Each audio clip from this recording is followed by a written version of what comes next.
Emergency crews in Los Angeles are reporting some success in containing the wildfires ravaging parts of the city. High winds that were fanning the flames have eased, but authorities say there's still a threat to life and property. U.S. President Joe Biden has condemned widespread looting in some areas that have been evacuated. The National Guard has been sent in to enforce a curfew and arrest offenders. Searching through the ruins of their dream home. The Foster family fled in the face of the Palisades fire and have come back to only smouldering ruins. Part of the garage. I mean, it's so crazy, right? To see what survived and it's still smoking. I just want to dig and dig and dig, you know? Yeah. For 11-year-old Sam and 16-year-old Ada, who grew up playing games in the garden, the loss of their home is hard to comprehend. It's definitely weird. I mean, I didn't really think it would be this bad. Like, I was at school, I saw the fire in person, and it didn't look that bad, so I thought it was like a free day off. I thought it was going to be easy to contain. And you see it all, and it's like, it is a nightmare. This is just... this isn't real. You never think it's going to happen to you, and then it does. But the Fosters are far from the only people living this nightmare. In the Palisades area alone, satellite images show how whole streets have been reduced to rubble and ruins in a matter of days. According to officials, the fires have already burnt through over 100 square kilometers of land, destroying thousands of structures. President Biden warned that some were seeking to take advantage of the chaos and destruction.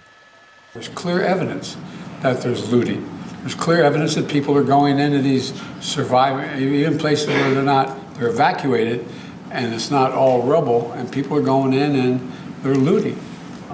To help prevent that from happening, the National Guard has been deployed, including here in the hard-hit Altadena neighborhood. A curfew has also been put in place to protect homes left empty in mandatory evacuation areas, but it's still the wildfires that pose the greatest threat to property and life, with thousands of firefighters still struggling to contain the flames. Well, DW reporter Stefan Simons is in the Altadena area we just saw in that report. Stefan, what are you seeing?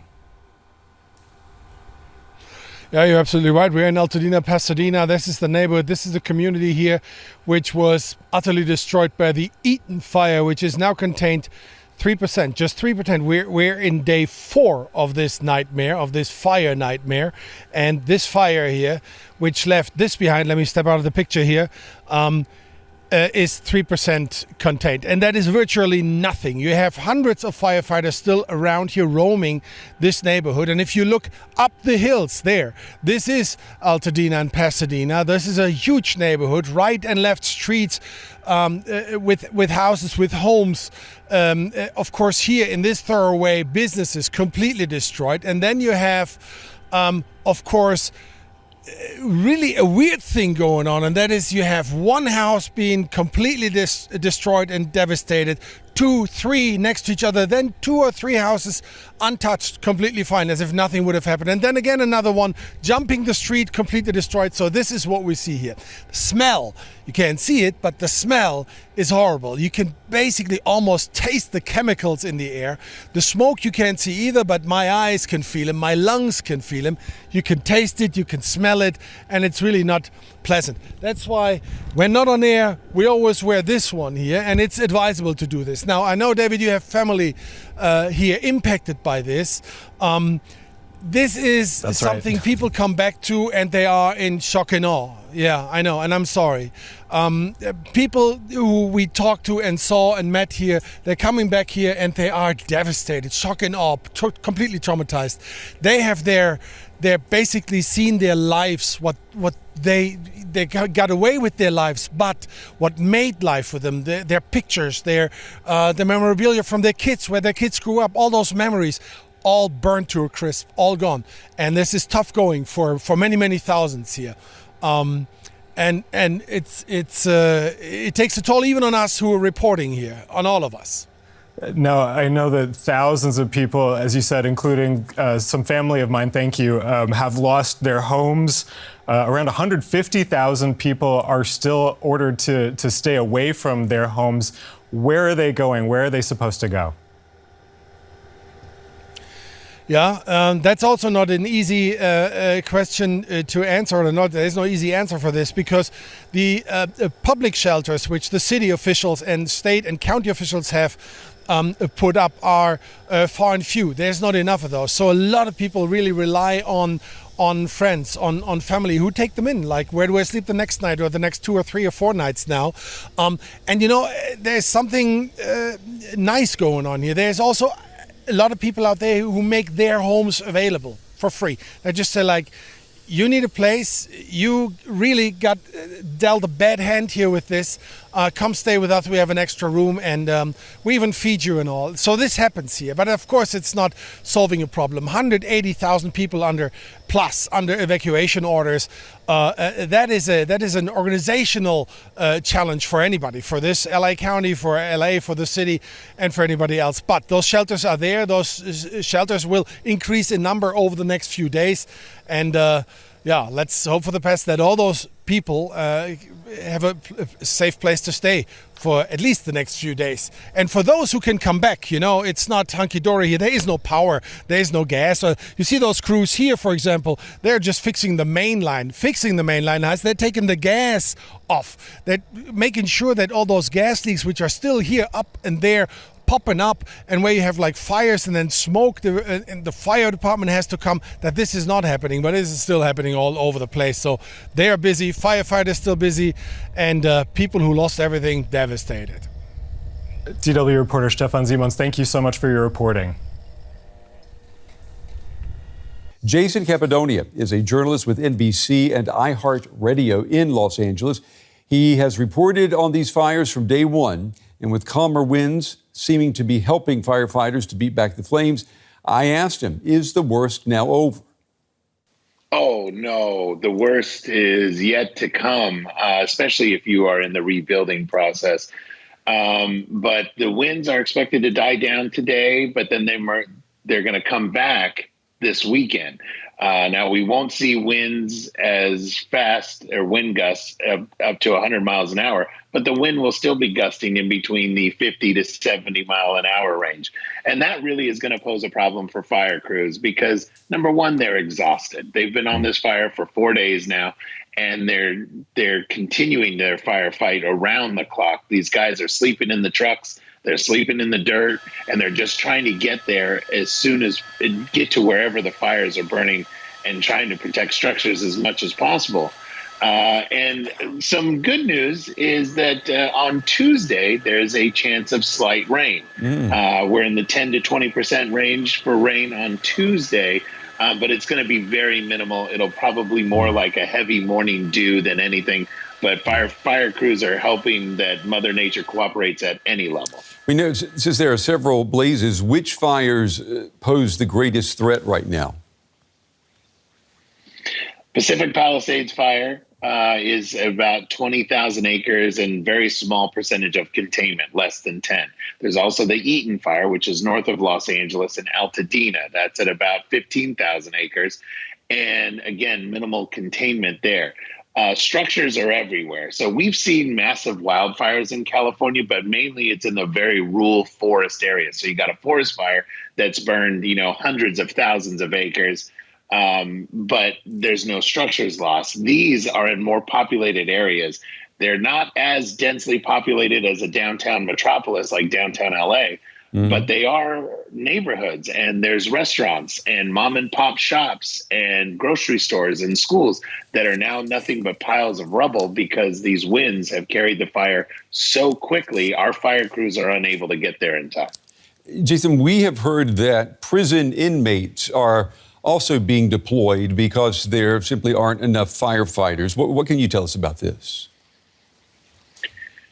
So this is a program that we have here in California. It's like a work release program for inmates, and they get paid. They get trained and they get paid. They mainly bring hoses to other firefighters who then can use the equipment and, whatever. They're not driving fire trucks or fire engines or anything like that, but they are helping with implementation of fire lines to try to surround the fire, or try fire break lines to try and just contain the fire to wherever it is. They get paid, I think it's somewhere between $6 and $10 a day. There was a push by Democrats here in California to end that program because they were calling it forced labor.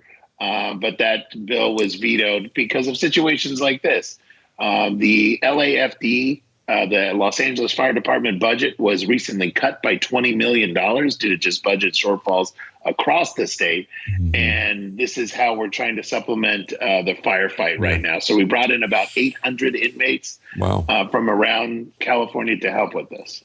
The science tells us that climate change is driving California's wildfire season. It's starting earlier, ending later. Is California prepared for this? No, look at what's happening right now. Absolutely not. Until we actually get out there and do something to combat this, there's nothing that can be done. We're learning that fire hydrants went dry on fire crews. They pull up to a house, they latch onto the fire hydrant, and there's no water. There's also a homeless issue. So if the homeless in the area use these fire hydrants for drinking water or showers or whatever, fire crews are not allowed to use that hydrant. They have to go to the next one because it's been tampered with. And these kinds of things need to be solved months and months and months in advance before things like this. We also are learning that the National Weather Service was telling fire authorities that, hey, these winds are going to be really nasty. We're going to have to get some strike teams here and here and here. But we are stretched so thin that we were unable to maximize the fire crews that we had on base in order to stop the spread. Yeah, and unfortunately, the consequences of that are there. Charred rubble. Journalist Jayson Campadonia with the latest from Los Angeles. Jayson, we appreciate your reporting. Thank you. Well, the fires have destroyed the homes of many Hollywood actors and celebrities. Some of them have shared their experiences on social media. This video was posted by singer and actor Mandy Moore, whose house in Altadena was severely damaged by the flames. She said that she was grateful for all of her family getting out before it was too late. And a similar video was shared by actor Jamie Lee Curtis. Her own home, she said, was safe, but much of her Pacific Palisades neighborhood has been burned to the ground. Curtis has since pledged $1 million to start a fund to support people who lost their homes. All right, let's go now to entertainment journalist KJ Matthews. She's standing by in Los Angeles. KJ, this is not the type of story that usually brings us together, but here we are. Do we know which other Hollywood stars have lost their homes or had to be evacuated? It's the question really is, Brent, who hasn't lost their home? That's the question. Anthony Hopkins, Paris Hilton, tons of reality TV stars, athletes, the coach of the Lakers, JJ Redick, lost his home. Also, John Goodman. I believe Jeff Bridges lost a home that he inherited from his famous father that sat right on the beach in Malibu. Every day we're learning more and more. Soap opera actor Cameron Matheson lost his home. And the people that didn't lose their homes, that still have homes standing, still have a lot of damage. And that's just in the Pacific Palisades, Malibu area. That's only one fire. We haven't even talked about several other fires that are going across LA County that have left many more homeless. Mm-hmm. And I'm wondering, what impact is this going to have, the fires, on the industry that you report on? I mean, the film and TV production in Los Angeles. And, we are in the middle of awards season, aren't we? Right. This is the busiest season. From January to March is the busiest season in Hollywood. Why? It's because when they have all of the biggest award shows in the film festivals, from the Golden Globes to the Oscars, to the Grammy Awards, the SAG, Screen Actor Guild Awards, and even the Sundance Film Awards, which don't take place in Hollywood, but a lot of people in Hollywood fly out to Utah to attend it. So couldn't have happened at a worse time. Already we're seeing the effects. Shows like Grey's Anatomy, Hacks, Jimmy Kimmel Live, many other shows have stopped production. Universal Studios is closed, and they're saying that they're going to possibly reopen this weekend, but we are still waiting to hear whether that is happening or not. And also, films that are being made in Hollywood have pretty much, been put on pause, and they've even moved the dates for the Oscars voting and the Screen Actors Guild voting. So it's having a tremendous impact, obviously, because people in front of the camera and the behind the camera, below the line people that work in Hollywood have lost their homes or either have been evacuated and can't get back into their homes. So it's a difficult time right now. Yeah, I want to pick up on that, too. We want to keep things here, down to earth. Hollywood stars, they usually aren't, hurting for money. But there are other people who have lost their homes, and they are financially hit big time by these fires. Who will help those people? There's so many funds that are going out. I mean, as you just mentioned, Jamie Lee Curtis has already donated $1 million. The Red Cross is out there. Lots of people are coming forward every single day trying to offer their services, whether they're restaurants or hotels giving people a discount, or realtors reaching out, seeing if they can help people, Airbnb. All sorts of people are. I know one family that is not associated with Hollywood at all. A friend of mine, her brother, lost his home in the Altadena fire. He is really the key breadwinner for the family. He's got a wife, he's got 2 kids, and right now they're homeless. So it really does hit close to home when you know people like that. Yeah, I'm sure there are countless stories like that. KJ Matthews, entertainment journalist. KJ, it's good to see you. We're glad you're safe and sound there in Los Angeles. We appreciate your reporting. Thank you. Thank you.